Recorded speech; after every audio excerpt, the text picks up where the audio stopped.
Yes, so Susan, we're of course changing names here, but Susan actually was frustrated. She was married, had been married for 10 years, and had two young children, and her husband continued to have affairs. He'd been having affairs off and on with different women for some years now, even when she was pregnant with their second child. And she had done everything she knew to do to try to make the marriage work. And she was just completely frustrated and feeling like maybe it was time for her to leave. But she didn't have exactly the courage to leave. You know, she wanted to make her marriage work. She wanted to have a father there for her kids. You know, Susan had experienced a lot of success outside of her marriage. You know, she had gone to college and had her degree, and she had moved up within the school district and was now a principal of a school.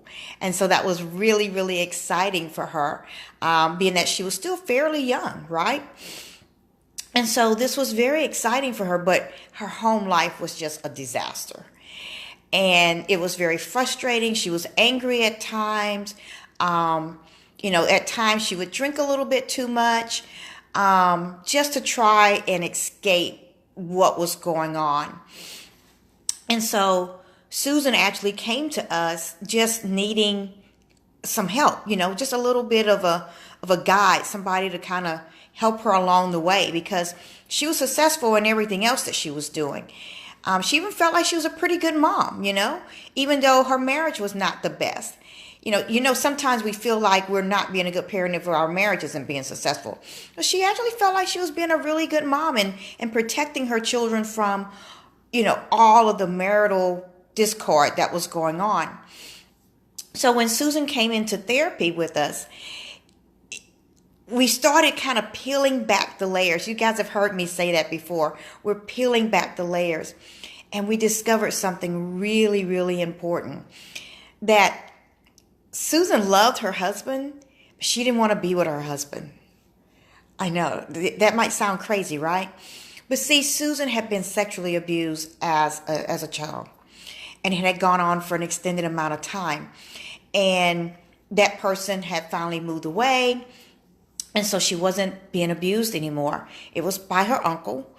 And that uncle was now gone. And she felt like, okay, I can just go on with my life and everything's going to be okay. And what she didn't realize was that she still did not really like sex. And she really had a lot of anger towards men. And as you can imagine, this is funny when I think about it, but as you can imagine, her uncle looked like her dad, right? They were brothers.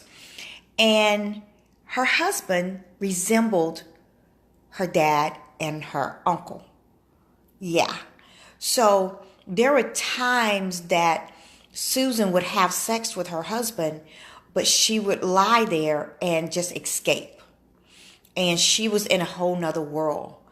There were times that she opened her eyes as she's, I hate to say this, but laying on her back and she's counting things going on in the room because she doesn't want to be there.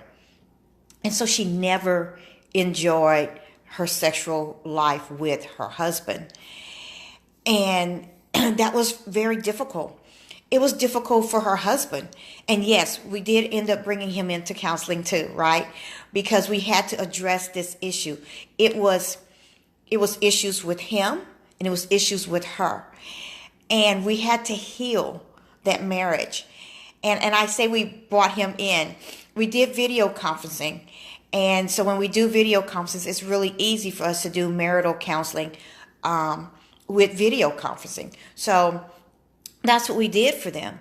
And first we worked just with Susan, and then we worked with them together. And I am happy to say in this short little story that it took some time, but the healing began.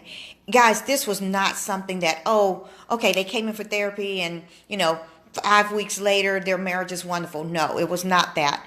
It was a long process. Okay, long process. And even after that, it was still difficult for trust to be there.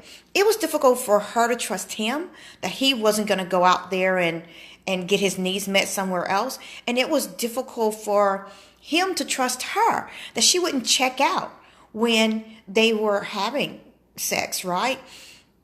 And so it was a long time to build that trust. But the process really started and a good foundation was laid when they both came into the video conferencing therapy and told the truth and were honest with each other and started communicating with each other, so that if Susan started checking out during their sexual encounters, she could admit it to him, right? And he could say it to her. Hey, are you okay? Are you all right? Are you still present? Guys, we had to develop a plan for them to have a successful marriage. And here's the other thing. We also discovered that her husband had some issues from his childhood as well, right? And no, I'm not saying that everything goes back to childhood, but we are focusing on childhood trauma and childhood abuse. That's what we're focusing on right now. So, we had to uncover all of that. And it began with just knowing that they both were very successful outside of the house. They both had a lot of strengths and a lot of things going for them. We just needed to help them along the way, to help them on the path to a brighter tomorrow, right? So if you are suffering from any childhood traumas or any current issues that are going on in your life, please reach out to us. We're only $49 a session. We're just a click away. We do therapy by phone and we do it by video conferencing. That means we go anywhere, anytime. Alrighty. Thank you guys. Book today. Bye.